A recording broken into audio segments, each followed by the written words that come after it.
Bagan Datuk. Saya PPP Akmal akan menjadi moderator anda pada hari ini. Bersama saya hari ini Dr. Nazahah dan Puan Afaf. Kedua-duanya daripada PKD Bagan Datuk akan membincangkan tentang isu-isu dan tips-tips berpuasa bagi pesakit kencing manis.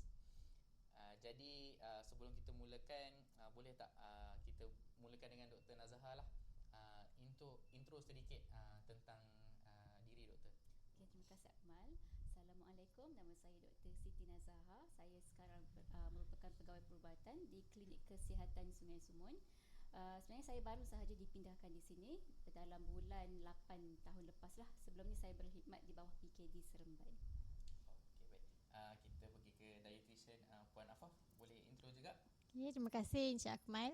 Saya Afaf Atika binti Mohsin, merupakan pegawai dietetik dari Klinik Kesihatan Hutan Melintang di bawah PKD Bagan Datuk lah. Saya pun sama juga baru menyertai PKD Bagan Datuk pada bulan Oktober tahun lepas. Okey, baik. Saya harap kedua-duanya dalam keadaan sihat lah. Sihat, Alhamdulillah.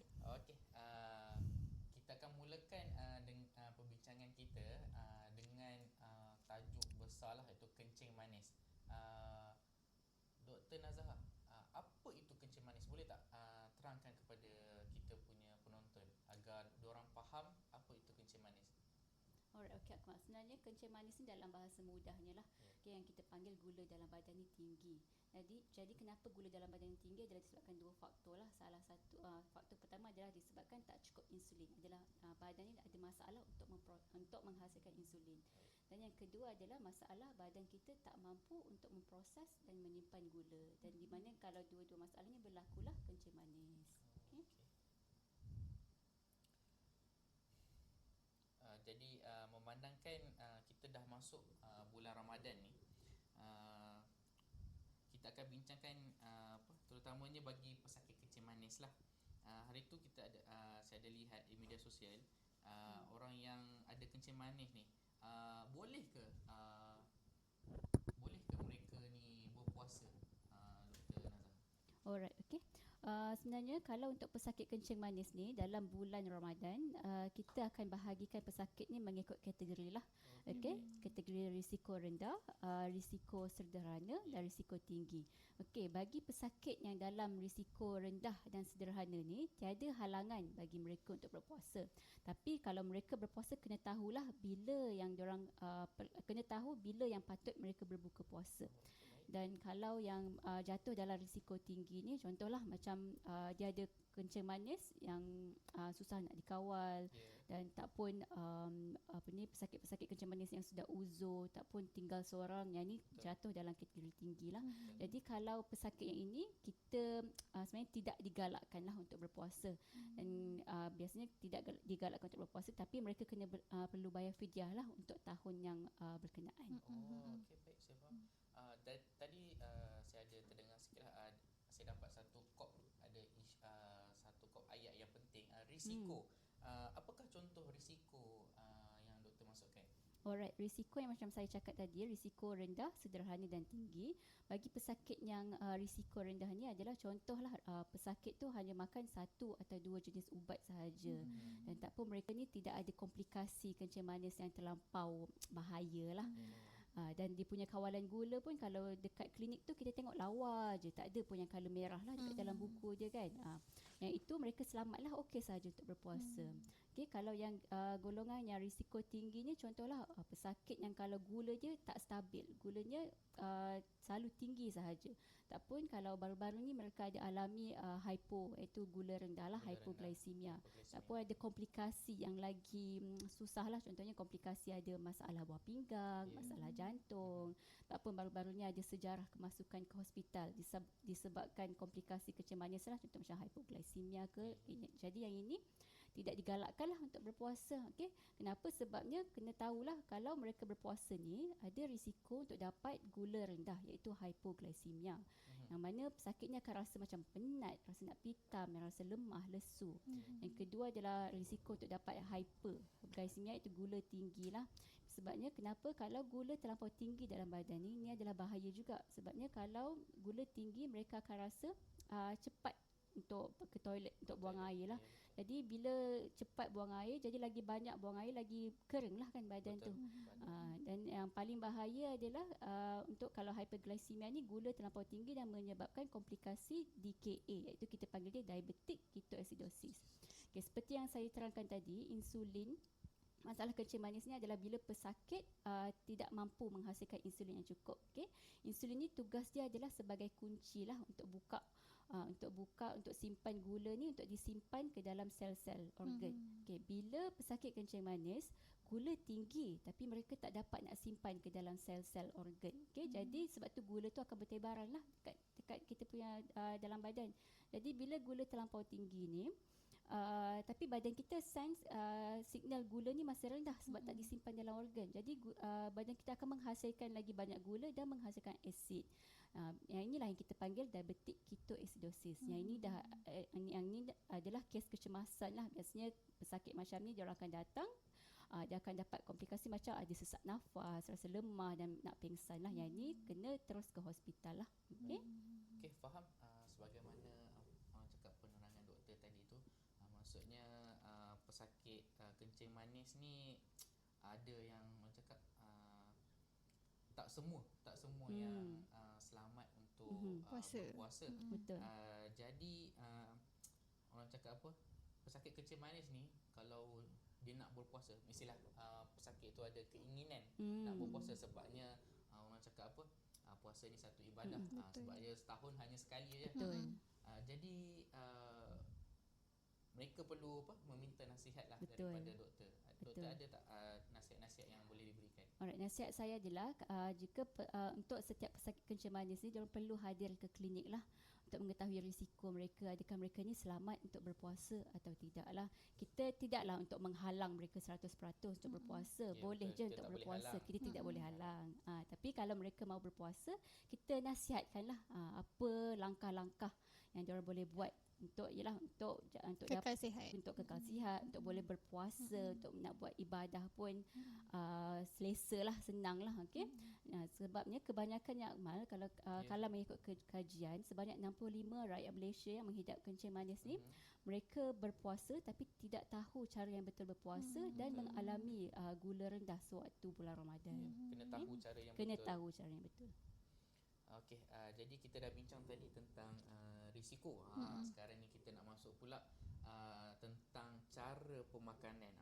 Sudah semestinya kita akan tanya kita punya dietitian lah, Puan Afaf. Macam mana cara pemakanan yang Puan sarankan untuk pesakit kencing manis ni? Okey, terima kasih Akmal atas soalan lah tu. Okey, so pemakanan ni sebenarnya antara faktor yang sangat penting lah. Okey, kepada pesakit kencing manis yang ingin berpuasa kan, setelah mendapat nasihat doktor dan dia dibenarkan untuk berpuasa. Jadi dia perlu menjaga pemakanan, diet yang betul lah untuk pesakit kencing manis untuk mengelakkan risiko yang Dr. Nazah bagi tahu tadi lah, risiko hypo ataupun hyper. Okey, jadi macam mana dia nak makan? Okey, matlamat diet untuk pesakit kencing manis ni atau makanan untuk pesakit kencing manis semasa Ramadan ni, kita ada dua matlamat lah. Yang pertama, untuk kita dapatkan pengambilan kalori ataupun tenaga yang mencukupi, dan juga nutrisi-nutrisi lain lah yang cukup untuk mengelakkan hypo. Kita nak elakkan hypo lah. Okay, yang kedua, kita perlu ada pengagihan kumpulan makanan karbohidrat. Okay, sebab kumpulan makanan karbohidrat ni yang akan ditukarkan menjadi gula lah, yang akan meningkatkan paras gula. Jadi perlu diagihkan dan diambil dalam sukatan yang betul supaya boleh mengelakkan hyper.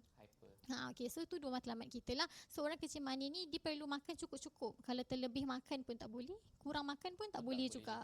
So dia kena makan cukup-cukup lah. Okay, so macam mana nak dapatkan makanan yang betul semasa Ramadan ni? Kita ada beberapa tips lah. So yang pertama sekali dari segi waktu makan. Okay, so biasa kita masa bulan tak puasa kita makan berapa kali? Makanan utama 3 kali. Cik aku makan 6 kali sehari makanan utama. Okey, so makan utama kita biasanya 3 lah kan. Sarapan, makan tengah hari dengan makan malam. Okey. Tapi bila berpuasa kita tinggal 2. So 2 sajalah, waktu sahur dengan waktu berbuka tu kita kira sebagai makan utama. Okey. Jadi untuk pesakit kencing manis ni, sahur ni mesti kena ambil. tak boleh skip sahur lah. Kita kata wajib ambil sahur untuk kita elakkan hypo lah. Dan sahur ni kita sarankan untuk lewatkan. Lewatkan dia lebih kurang dalam setengah jam ke sebelum waktu imsak tu, waktu yang terbaik untuk kita ambil sahur lah. Sebab kalau kita ambil terlalu awal, kadang-kadang orang malas nak bangun. Awal pagi dia akan sahur sebelum nak tidur, pukul 12 ke kan. Dia awal pukul 11 kan sebelum tidur dah makan, lepas tu dah tak bangun sahur kan. Okey.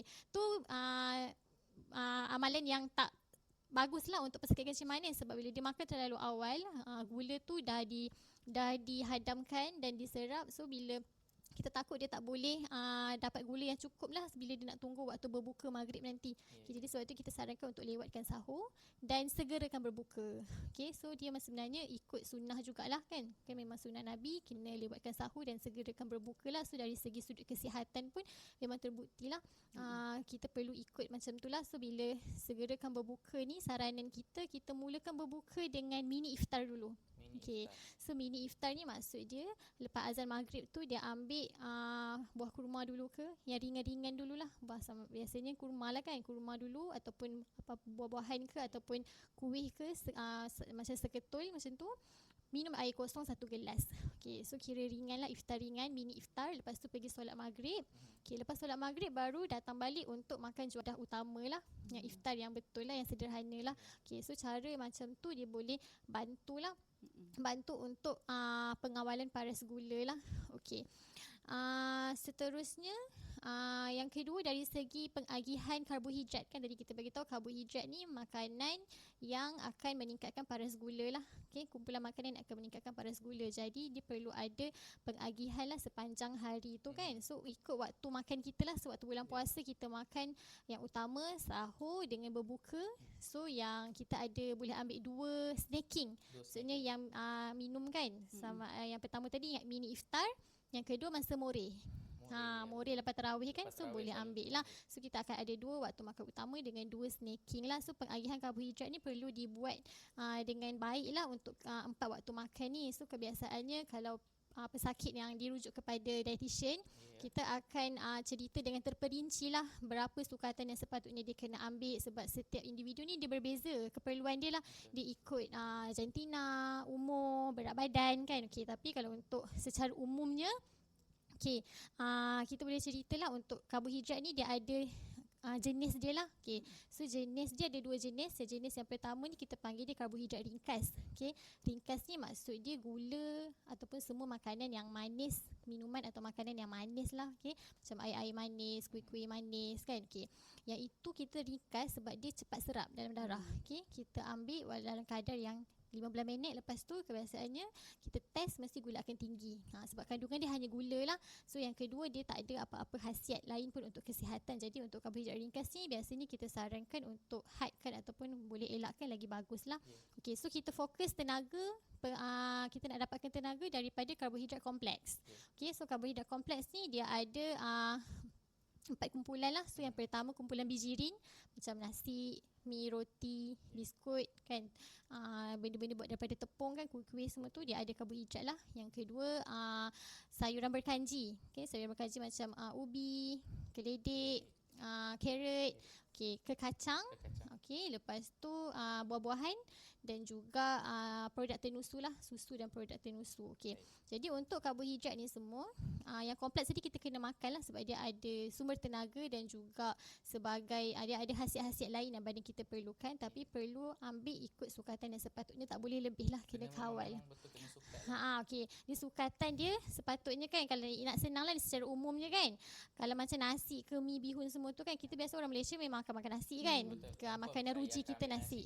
Okay, so okay kan, makanan ruji kita kan. Okay, so banyak mana nak ambil nasi tu, biasa kita ikut saiz genggam tangan. Tangan sendirilah. Betul, tangan genggam sendirilah. Jangan orang lain lah. Dia lain dia portion lari. Dia sesuai tangan orang individu tu sesuai dengan dia punya keperluan badan dia lah. Okey. Jadi sekali makan maksudnya masa iftar 1, masa berbuka 1 genggam tangan, masa sahur pun kena dapatkan 1 genggam tangan jugalah. Tu size portion untuk karbohidrat lah. Okey, so yang waktu makan utama. So masa yang snacking tu dia boleh ambil macam contoh macam buah-buah yang saiz 1 genggam tangan kan, macam buah apple ke orange ke, semua 1 biji lah. Okey, so kalau buah yang macam bulat-bulat tu anggur ke, mata kucing ke kan. Yang itu boleh ambil dalam 8 biji. Okey, kalau buah-buahan yang potong-potong macam tembikai, nenas, betik tu satu potong lah, satu potong yang macam biasa jual dekat kedai tu kan.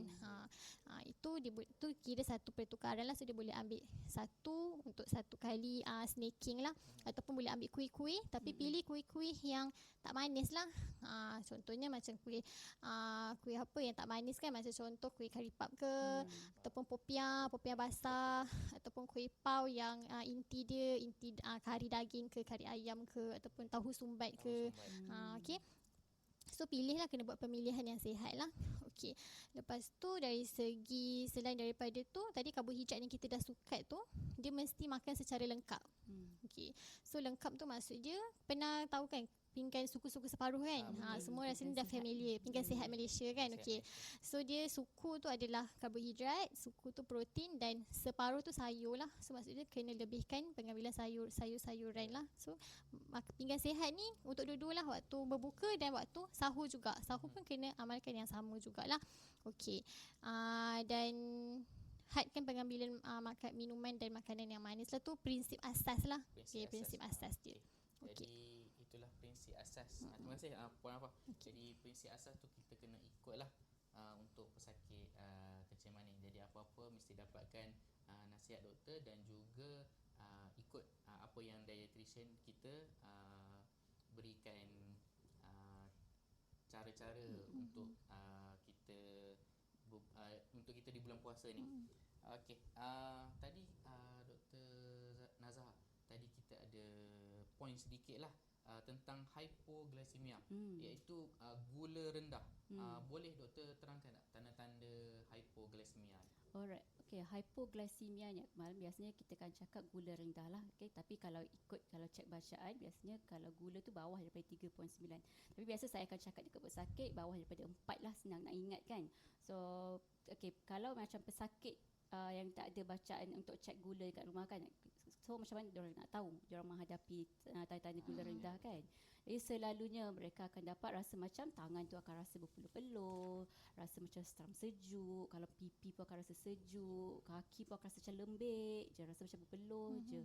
Kadang tu ada rasa macam kenapa tiba-tiba berdebar-debar ni, jantung laju. Ataupun ada setengah tu akan rasa macam pening kepala, sini dah start rasa sakit. Dan kadang-kadang tu ada yang macam sampai nak bercakap pun tak boleh, rasa macam nak pitam lah. Okey. Jadi kalau ada tanda-tanda risiko tanda-tanda hypoglycemia ni, apa yang mereka perlu buat? Kena berbuka puasa. Okey, kena wajib untuk selamatkan diri sendiri lah. Kalau tak berbuka nanti akan jadi lagi pengsan, lagi teruk lah. Okey, nak cepat adalah ambil satu sudu gula tu bancuh dengan dalam satu gelas air, minum. Yang cepat dalam minum lah kan. Tak apa ambil mana-mana minuman air manis lah untuk selamatkan diri lah. Okay. Kita kena ada tenaga lah. Untuk ada tenaga, betul. Pastikan ada tenaga. Betul. So saya nak tambah sikit lah bila sebut pasal hypo kan. So untuk tips untuk elakkan hypo, so biasa hypo ni masa kita berpuasa siang hari lah. So masa pemakanan, masa kita bersahur tu kita kena dapatkan pemakanan yang seimbang lah, okay, untuk elakkan hypo. So makan yang lengkap dan seimbang, yang ada tiga-tiga sumber nutrisi tu, karbohidrat kan, karbohidrat tu protein, lauk-lauk mesti kena ada, dan sayur-sayuran lah. So bila kita makan lengkap macam ni, dia akan bantu kita untuk rasa kenyang, dan kenyang tu lebih lama, dan peningkatan paras gula tu dia akan lebih stabil lah, dia akan naik perlahan-lahan dan boleh bertahan sampai kita berbuka puasa lah. So contoh kalau nak makan tu, maksudnya kalau makan nasi mesti kena ada lauk, mesti kena ada sayur lah. Okay, so ikut follow pinggan suku-suku separuh tu lah. Okay, kalau kata nak makan roti kan, boleh ke tidak? Boleh, tapi kita mesti kena jadikan roti tu lengkap lah. Dia kena ada lauk dia, protein dia, contoh telur ke, dan kena ada sayur. So biasa kita buat macam sandwich ke, wrap ke kan, macam tu lah. So kena pastikan dia lengkap. Okay. Lepas tu yang kedua, elakkan makanan yang tinggi garam. Okay, so biasa sahur kan, kadang kita kan nak cepat, sambal. Kadang kan pagi-pagi kadang tak selera nak makan, so orang akan goreng macam ikan masin, telur masin. Itu yang buat menaikkan selera. Menaikkan selera kan, letak kicap ke. Betul. Kan. Tapi sebenarnya benda-benda tu kita tak saran ambil masa sahur, sebab makanan tinggi garam ni sifat dia menarik air. Jadi dia akan menyebabkan kita cepat rasa haus. Cepat rasa haus lah. Dan elakkan juga minuman yang berkafein, macam teh, kopi semasa sahur kan. Sebab Kefir ni dia ada diuretic effect kan. So dia akan menyebabkan kita rasa kerap nak buang air kencing lah. So yang itu dia akan boleh menyebabkan kita jadi dehidrasi lah. So minum air kosong lah. Sebaiknya adalah minum air kosong. Okey. Kalau dari segi yang macam tengah viral sekarang tu macam mana Pak Hok, yang Apa tu? buah kurma yang orang letak Buah kurma butter. Oh, orang buat kurma butter tu. Saya nampak telur juga. Tunjuk Dah kat cuba saya ke? sehari. Tu macam mana tu? Okey, kurma dengan butter sekarang kan. Ya, Okey. So kurma tu sebenarnya dia adalah sumber karbohidrat. Okey, dia dalam kategori buah-buahan lah. Okey, butter tu pula dia daripada sumber lemak. Okey, so butter tu kita kena tengok juga butter jenis macam mana yang diambil. So dia butter yang pure butter ke ataupun butter yang dia ada tambah daripada minyak sayuran ke, kelapa sawit ke macam mana kan. Okey, yang ataupun yang buat daripada pure yang daripada susu ke macam mana lah. Okey, tapi semua tu dia punya mainly butter ni memang sumber lemak lah. Okey, jadi bila dia makan kurma tu dia dah ada gula kan, ditambah dengan butter tu dia akan jadi kalori tinggi. Kalori tinggi. So nak ambil tu kita kena tengok pada pengambilan pemakanan dia seharian. Kalau dia makan makanan yang semuanya bergoreng, bersantan, dah tinggi lemak, lepas tu dia makan lagi kurma letak dengan butter, so pengambilan lemak dia dah berlebihan lah dalam hari tu, dan kalori dia pun akan berlebihan lah. So kalau nak makan pun makan benda yang mana-mana, minum mana-mana, seperti portion pun tak ambil portion yang sepatutnya. Okay, lepas tu makan lagi kurma dengan butter tu dia menambahkan kalori berlebihan. So kalori berlebihan ni memang tak bagus lah, dia akan menyebabkan berat badan bertambah. So lemak yang lebih dalam badan pun akan memberi kesan kepada kencing manis juga sebenarnya kan, sebab lemak tu dia boleh menghalang fungsi insulin. Jadi secara tak langsung paras gula pun susah nak kawal lah. Okay, jadi nasihatnya sebaik-baiknya makan kurma kosong macam tu sajalah sebaik-baiknya. Tapi kalau kata dia memang boleh kawal dia punya pemakanan kan, sehari tu rasa teringin nak try yang viral tu kan, okay, boleh, tapi kawal pengambilan lah. Okay, kawal pengambilan dan pastikan hari yang dia makan kurma viral tu, hari tu dia kurang lah pengambilan lemak, makanan berlemak yang lain, dan juga portion karbohidrat yang lain pun dia kena kurangkan lah. Macam tu lah. Cakap kena fair and square lah. Kena tukar ganti. Kena tengok balik. Yang itu, yang apa yang saya nampak tu adalah cara pemakanan orang hypo lah, yang gula rendah. Bagaimana pula kalau pesakit tu dia terlebih pula Terlebih gula. Hyper lah. Jadi macam mana orang yang berbuka lebih gula ni, Puan Afah ada tak cara ataupun tips untuk pemakanan lah. So maksudnya biasanya gula akan hyper selepas buka puasa lah kan, sebab biasa masa berbuka tu susah sikit nak kontrol kan. Okay, so macam mana nak kekal sihat lah, maksudnya nak pastikan paras gula tu kekal stabil walaupun lepas dia berbuka puasa. So dia kena amalkan pemakanan yang macam saya bagi tahu tadi lah, ikut prinsip yang kita dah bagi tahu tadi, dan tambahan dia maksudnya karbohidrat tu dia mesti kena ikut sukatan yang betul, tak boleh ambil lebih, kena kawal pengambilan karbohidrat lah. So macam nasi tu tak boleh ambil sampai sepinggan ke 2 pinggan lah, macam tu lah, kena ambil macam ikut tadi portion, satu genggam tangan lah. Okay, so kena jadikan dia seimbang, maksudnya kena tambah dengan lauk, dengan sayur, yang itu yang akan buat dia rasa kenyang. So kalau dia makan nasi je dengan lauk ataupun sayur tak cukup, satu genggam tangan nasi tu memang dia akan rasa tak cukup lah. So bila dia tambah sayur tu yang akan buat dia rasa kenyang lah, sebab sayur ni dia ada serat. So serat ni dia akan melambatkan proses penghadaman, jadi makanan tu akan ada lama dalam perut, kita akan rasa kenyang tu lebih lama. Okay, selain daripada tu, sayur ni memang dia sangat bagus, dia boleh bantu juga untuk kawal paras gula dengan cara dia jadi macam penapis. So dia akan tapis gula tu perlahan-lahan masuk dalam darah. Sebab tu untuk orang kencing manis ni kita memang nasihat setiap kali waktu makan utama mesti kena ada sayur, dan sayur tu mesti ambil lebih daripada nasi. Kena ambil banyak lah. Dan tambahan dia, satu tips lah kan, ada satu kajian lah menunjukkan kalau kita makan tu, kita start makan dengan sayur dulu. Bila kita start makan sayur dulu, dia boleh bantu kawal paras gula lah. Dia orang yang makan sayur dulu, kawalan gula dia lebih bagus berbanding orang yang makan nasi dulu lepas tu dia makan sayur. Macam tu lah. Okey, lepas tu yang kedua, pilihan karbohidrat tu pilih makanan yang rendah GI. Yang dulu GI lah. GI ni dia glycemic index. Dia ni kayu ukur lah untuk ukur berapa cepat ataupun lambat makanan yang karbohidrat tu diserap lah sebagai gula dalam darah lah. Okey. So kalau GI dia tinggi, so maksudnya dia cepat serap. So maksudnya kita makan sekejap je gula dah naik tinggi. Kalau yang rendah GI, dia lambat. Dia lambat serap. So maksud dia kita makan dia akan ambil masa lama sikit lah untuk gula tu naik lah. So makanan yang rendah GI ni contoh macam kalau roti yang wholemeal punya, yang gandum, ataupun wrap yang gandum punya ke, ataupun beras perang ke. Tapi kalau kita biasa, kalau beras tu kita makan beras putih je kan, tak ada masalah. So macam mana nak rendahkan GI makanan karbohidrat kita dengan cara tadilah, kita lengkapkan dia, tambah sayur, tambah lauk, dia boleh bantu untuk rendahkan GI juga. So bila makan macam tu boleh bantulah untuk kawal paras gula lah, jaga portion, makan yang lengkap lah, yang lengkap ada sayur, ada lauk. Okay, lepas tu tambahannya kan kita boleh morih kan lepas tarawih kan. Okay, so masa morih ni pilih morih yang sihat lah, pilih yang sihat. So kita boleh, portion tu penting, tak boleh ambil banyak sangat. So kalau macam kuih mungkin dalam seketul ke 2 ketul. Tapi pilih yang tak manis, yang kurang manis lah. Contoh-contoh yang sihat macam mungkin kita boleh ambil salad ke, ataupun kalau sini kan pecal Jawa tu kan, sebab dia sayur, lepas tu dia kuah kacang. So tu antara snacking yang sihat lah. Ataupun boleh ambil ke kacang ke, buah-buahan ke, ataupun apa-apa kuih yang tak manis lah. Macam tu. Tu antara tips yang boleh diamalkan lah. Yang ni saya nak tambah jugalah. Biasa biasa kita dengar kalau berpuasa ada risiko hypo kan. Tapi kalau yang hypo kan kena berbuka kan. Tapi kalau hyper pun biasanya kalau bacaan tu dekat klinik atas 16 ataupun diorang check kat rumah atas 16 tu pun diorang kena berbuka puasa jugalah untuk elakkan daripada komplikasi hyper ni. Contohnya macam boleh menyebabkan darah beku, ataupun yang komplikasi saya sebut tadi lah, yang diabetik ketoasidosis tu. Baik.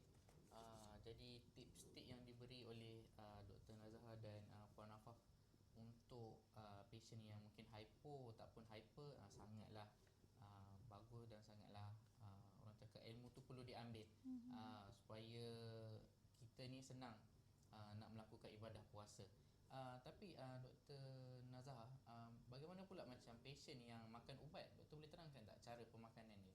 Alright, okay. Ini sekadar guideline sahajalah, sekadar rangka umum. Sebabnya setiap pesakit tu berbeza dia punya ubat-ubatan kan. Pesakit A tak sama dengan pesakit B. Okay. Jadi mereka ni perlulah untuk dapatkan nasihat doktor untuk mereka adjust ubat di bulan Ramadan. Secara guideline sahajalah. Kalau macam pesakit tu hanya makan pil, ubat-ubatan, contohnya hanya satu atau 2 biji sekali sehari sahaja, yang tu tak ada masalah lah. Diorang boleh ambil waktu sahur satu dan waktu berbuka puasa satulah. Tapi tu pun kena tengok jenis ubat, sebab ada setengah ubat yang ada risiko untuk hypo. Contohlah macam ubat glycoside. Contohnya dekat klinik kesihatan lah kan, kita bagi ubat glycoside. Yang untuk siapa pesakit yang guna ubat ni dinasihatkan untuk ambil bukan waktu sahur lah, kiranya ambil waktu berbuka puasa. Tapi tu berbezalah, jadi kena tahu apa jenis ubat. Dan berbeza juga dengan yang kalau yang untuk pesakit yang cucuk insulin kan, macam mana pula? Okay, kalau insulin ni kalau mereka cucuk malam sahaja, iaitu basal sahaja kan, malam sebelum tidur, tak ada masalah, cucuk je macam biasa. So insulin tu akan go slow dan steady lah. Tapi untuk pesakit yang cucuk 3 kali sehari ni kan, macam mana nak adjust? Okay? Biasanya untuk tengah hari memang kita tak cucuk lah. Okay, tak cucuk bukan sebab insulin tu membatalkan. Okay, saya nak saya nak beritahu bahawa insulin tu tidak membatalkan puasa lah. Sebabnya insulinnya hanya dicucuk di lapisan kulit sahaja. Jadi dia tidak membatalkan puasa. Okay, waktu tengah hari kita tak cucuk adalah sebabnya kita tak makan. Kan berpuasa, jadi tak ada makanan dan gula dalam badan pun tiada. Jadi kalau kita cucuk dan dia akan serap semua gula dalam tu dan akan menyebabkan kita dapat gula lagi rendah dan dapat hypo lah. Jadi sebab tu kita tak cucuk waktu tengah hari. Dan waktu sahur pula, kalau biasanya kita akan rendahkan sikit dos dia. Contohlah kalau macam pesakit tu biasanya cucuk 20 unit sebelum sarapan. Jadi waktu sahur cucuklah dalam 16 unit sebelum sahur. Dan waktu berbuka puasa cucuk macam biasa. Jadi setiap pesakit tu berbeza. Jadi diorang kena dapatkan nasihat sebelum puasa tu, kena plan dahulu. Kena plan jumpa doktor untuk adjust ubat lah. Jadi untuk pesakit yang kecil manis ni, plan untuk makan ubat, plan pemakanan pun sangat penting. Penting. Sangat penting ya. Betul. Dr. Afaf, Puan Afaf dengan Dr. Nazah. Betul. Okey. Sekarang ni bila kita sebut tentang bulan Ramadan ni, mesti kita terbayang-bayang lah bazar Ramadan. Kita akan cari bazar yang paling besar lah. Sebab apa? Kat situ banyak, orang cakap apa, banyak juadah makanan. Semua mesti teruja. Banyak makanan lah. Kita dalam bulan puasa ni je, sebab setahun sekali, jadi banyak makanan yang kita tak pernah nampak tu wujud. Betul. Bukan wujud lah, memang dah ada, cumanya jarang-jarang. Jarang-jarang lah. Jadi ada tak Puan Afaf tip pemilihan makanan dekat bazar ni? Okey, betul bazar Ramadan tu memang satu benda yang sangat sinonim lah dengan waktu Ramadan di Malaysia kan. Okay, semua orang pun teruja nak pergi bazar kan. Okey. Doktor selalu pergi bazar? Tak adalah selalu, tapi adalah. Adalah kan. Okey, ada. Okey, jadi untuk orang Kecil Manis ni masih boleh pergi ke bazar, masih boleh merasailah kemeriahan bazar Ramadan, masih boleh menikmati juadah di bazar Ramadan lah. Tapi kita ada beberapa tips lah pemilihan yang sihat semasa di bazar lah. So cara dia yang pertama sekali, tips je kena buat perancangan awal.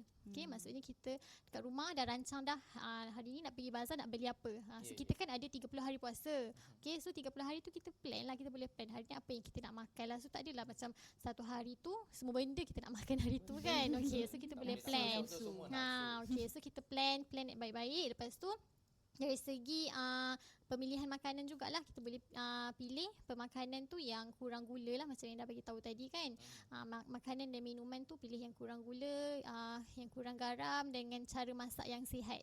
Okey, maksud cara masak sihat ni yang kurang menggunakan minyak dan santan. Okey, sebab tadi lemak tu dia boleh memberi kesan kepada kawalan paras gula juga kan. Okey, jadi contoh cara masak yang sihat ni macam panggang, bakar, yang sup-sup punya kan. So antara masak hidangan di bazar Ramadan yang sihat lah yang kita boleh pilih kan. Contoh macam ayam golek, sate ke, laksa ke, bihun sup ke kan, pecel Jawa tadi, tahu sumbat.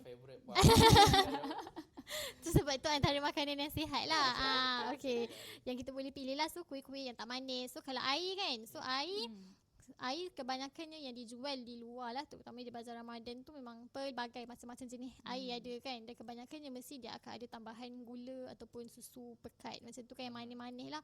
So kita sebaiknya minum air kosong. Tapi masih boleh nak menikmati air lain selain air kosong. Contohnya macam air soya. Tapi soya tu kita pilih yang tak tambah gula lah, yang original punya. Ya, minta dengan orang tu tak payah tambah gula. Okey. Ataupun jus buah-buahan. So jus buah-buahan ni pilih yang tak tambah gula juga dan yang tak ditapis. Sebab kita nakkan serat daripada buah tu lah. Blend kosong je. Ya betul, blend macam tu terus minum macam tu lah, tak ada gula. Dan sebab buah tu sendiri dia dah ada gula, dia dah manis dah pun sebenarnya lah. Okey, so kalau kita tambah lagi gula tu, dia akan menyebabkan lebihan lah kita punya gula, pengambilan gula tu akan lebih. Okey. So macam itulah cara tips-tips di bazar Ramadan yang kita boleh amalkan. Saya nak tambahlah sedikit soalan ekstra ni bagi. Saya ada terbaca lah dekat internet, kita kena minum 8 gelas air sehari. Jadi saya seorang yang amalkan 8 gelas air sehari lah. Jarang lah saya sebabnya saya pun jenis bersukan. Jadi saya nak tanya, bulan puasa ni macam mana saya nak amalkan 8 gelas minuman 8 gelas air kosong tu? Okey, bagus. Soalan yang bagus daripada Encik Akmal. So memang sepatutnya semasa Ramadan kita memang perlu minum air yang cukup untuk mengelakkan dehidrasi lah. Okey. Jadi macam mana nak minum 8 gelas air kan, sebab puasa siang semua tak boleh minum. So kita hanya ada waktu lepas berbuka sampai sahur saja. Sebenarnya masih boleh. So cara tips je yang kita boleh amalkan. Okay, kita start dengan masa bersahur tu, bangun-bangun tidur, sebelum nak makan tu kita minum 1 gelas air dulu. Okay, so lepas tu kita ambil makanan sahur, lepas makan ambil lagi 1 gelas. So kat situ kita dah dapat 2 gelas air lah. Okay, lepas tu bila berbuka, bila azan kan, kita buat buka dengan mini iftar tu kan. Okay, kita minum 1 gelas air lah. Okay, lepas tu kita pergi solat maghrib. So selepas solat maghrib kita minum lagi 1 gelas. So kat situ dah 4 gelas lah. Okay, so kita akan makan, ambil juadah utama kan. Okay, lepas makan minum lagi 1 gelas. Okay, sudah 5 gelas lah. Okay, lepas tu kita akan pergi solat isyak. So lepas solat isyak boleh minum 1 gelas lagi.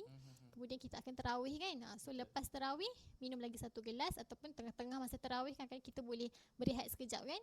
Boleh minum air 1 gelas, dan sebelum tidur ambil lagi 1 gelas. Sudah cukup dah 8 gelas. So sebenarnya masih boleh diamalkanlah sebenarnya 8 gelas air sehari walaupun semasa puasa. Baik. Okey. Jadi kesimpulannya kita ni kena tahu adakah selamat untuk berpuasa bagi pesakit kencing manis bila kena berbuka puasa. Jadi saya sarankan amalkan pemakanan sihat sewaktu sahur dan iftar supaya sihat terjaga, ibadah sejahtera. Terima kasih ucapkan kepada Dr. Nazahah dan Puan Afaf.